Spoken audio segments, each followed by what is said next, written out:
यहाँ पर आपको बोलने वाला हो सकता है उसमें से कुछ बातें सुनने में आपको कड़वी भी लगे, लेकिन एक एक बात सच है। जब भी आप दुखी होते हो तो उसकी सिर्फ एक वजह है, जैसा आप चाहते हो वैसा नहीं हो रहा है, यानी कि ये जिंदगी आपके हिसाब से नहीं चल रही है। तो अब जो मैं बोलने वाला हूं उसको ध्यान से सुनो। क्या जिंदगी ने ठेका लिया है आपकी सारी ख्वाहिशें पूरी करने का? क्या जिंदगी ने आपके साथ कोई एग्रीमेंट साइन किया था कि वो सिर्फ और सिर्फ आपके हिसाब से ही चलेगी? अरे मेरे भाई, चाहते आपकी है, ख्वाहिशें आपकी है, तो अगर उसको पूरा करना है तो उसकी जिम्मेदारी भी आपकी है। अरे जिंदगी को कोई फर्क नहीं पड़ता है कि आप चाहे जियो या मरो, लेकिन अगर आप जीना चाहते हो तो अपनी जिंदगी को दोष देना बंद करो और खुद को इस लायक बनाओ कि जो भी आप चाहते हो वो खुद चल करके आपके पास में है। अपने दिमाग को सॉल्यूशंस पे फोकस करो, प्रॉब्लम्स पे नहीं। बैठे बैठे बस रोते मत रहो कि मुझे ये नहीं मिला, मुझे वो नहीं मिला, मुझे ये चाहिए, मुझे वो चाहिए। अरे भाई, अगर रोना आ भी रहा है तो रो लो, मन को हल्का कर लो, लेकिन उसके बाद अपने अंदर से अपनी पूरी एनर्जी से बोलो, बस अब बहुत हो, अब मुझे आगे बढ़ना। अभी तो मैंने ठीक से जिंदगी की शुरुआत भी नहीं करी है, अभी तो आगे पता नहीं क्या क्या करना है। आपके अंदर ताकत की कोई कमी नहीं है, बस उस ताकत को पूरी तरह से समेट कर इकट्ठा करना है और एक जगह पर फोकस करना है। और याद रहे, फोकस रास्ते पर करना है, मंजिल पर नहीं। क्योंकि अगर मंजिल के ख्यालों में ही खोए रहे तो रास्ते से भटक जाओ, लेकिन अगर ध्यान रास्ते पर रहा तो आज नहीं तो कल मंजिल को जरूर पाओगे। रास्ते में एक नहीं, हजारों मुश्किलें आएंगी, लेकिन चाहे कुछ भी हो जाए, किसी भी हालत में रुकना नहीं है, बस चलते रहना।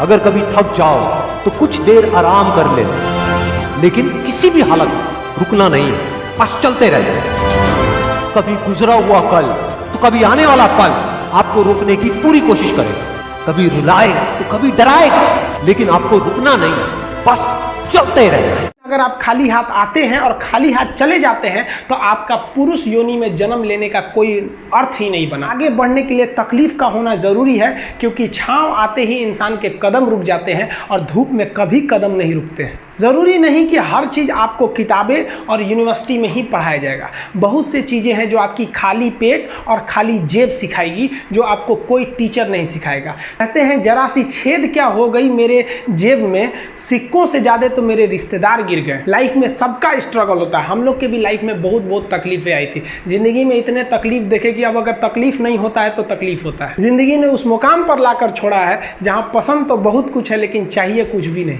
लोग कहते हैं कि खाली हाथ आए थे खाली हाथ जाओगे, गलत बोलते हैं। लोग भले खाली हाथ आते हैं, लेकिन जब जाते हैं तो अपने साथ कुछ संस्कार, कुछ यादें छोड़ जाते हैं। एपीजे अब्दुल कलाम खाली हाथ तो आए थे, क्या खाली हाथ गए? हमारे जितने देश के लोग हैं उन देशवासियों के लिए एक प्रेरणा के स्रोत बन गए हैं। लेकिन अगर आप खाली हाथ आते हैं और खाली हाथ चले जाते हैं तो आपका पुरुष योनि में जन्म लेने का कोई अर्थ ही नहीं बना। अपनी मंजिल को भुला कर जिया तो क्या जिया, है दम तुझ में तो उसे पाकर दिखा। लिख दे खून से अपनी कामयाबी की कहानी और बोल उस किस्मत को कि है दम तो मिटा के दिखा। इसलिए कभी किस्मत को मत कोसिएगा, अपने हौसले से अपनी कहानी लिखिएगा। पसीने की स्याही से जो लिखते हैं अपने हौसले के इरादे, उनके मुकद्दर के पन्ने कभी कोरे नहीं होते। देखिए, शिक्षक और सड़क ऐसी चीज है जो खुद तो अपने जगह पे रहती है और दूसरों को मंजिल तक पहुंचा देती है। जितने स्टूडेंट हैं, आप जागो, आपको हम बताए भी थे, हमेशा बोलते हैं अधिकार कभी मांगने से नहीं मिला, इसे छीनना पड़ेगा। अगर कोई व्यक्ति आपको पहली बार धोखा दिया तो इसमें उस व्यक्ति का गलती है, लेकिन वही व्यक्ति अगर दोबारा धोखा दिया तो इसमें आपकी गलती है। सबसे समझदार होके चलिए और मिजाज में कुछ सख्ती भी रखिए। लोग पी जाते अगर समंदर खारा नहीं होता तो थोड़ा सा सख्ती भी बना के रखना चाहिए। इस दुनिया के कुछ दस्तूर हैं, आप किसी के लिए कितनी भी भलाई कर दे वो याद नहीं रखेगा, ये दुनिया का दस्तूर है। और आपकी गलती को कोई भूलेगा भी नहीं, इसे आप बुरा नहीं मानिए, ये दुनिया का दस्तूर है, इसे आप चेंज नहीं कर सकते। जैसे सूरज पूरब से निकलता है वैसे ही ये चीज़ें होंगी। लेकिन हम आपसे कहते हैं, आप दुनिया में आज कई लोग होते हैं दूसरे को लगते हैं सिखाने, आप क्यों दूसरे को बार बार ज्ञान देने लगते हैं? आप अपने आप को क्यों ज्ञानी समझने लगते हैं? दूसरे को सुधारने की कोशिश मत कीजिए, बल्कि खुद सुधरिए। आपके आपके सुधरने से हो सके कि पृथ्वी से एक बुरा इंसान सुधर जाए। आप समाज में जहाँ भी रहेंगे तो आपके पास बहुत सारे लोग आएंगे, कुछ गलतियाँ भी करेंगे, कुछ अच्छा काम भी करेंगे। जब भी किसी की प्रशंसा कीजिए तो पूरी महफिल में कीजिए कि ये व्यक्ति ने अच्छा काम किया। लेकिन अगर किसी की शिकायत या उसकी आलोचना करना है, उसे डांटना है, तो उसे अकेले में समझाइए और डांटने के बाद उसमें इस तरह से कर दीजिए, उसमें प्रशंसा मिला दीजिए। कोई गलती कर दिया, मान लीजिए आपका छोटा भाई नहीं पढ़ाई किया, गलत कम नंबर लाया, तो उसे डांटिए कि, लेकिन अकेले में डांटिए कि इतना कम नंबर क्यों लाया। फिर उसे उसी में एक पॉजिटिवनेस जोड़ दीजिए, तुम्हारे में इतना मेहनत है, हम इसलिए डांट रहे हैं कि तुम कर सकते थे लेकिन क्यों नहीं किए।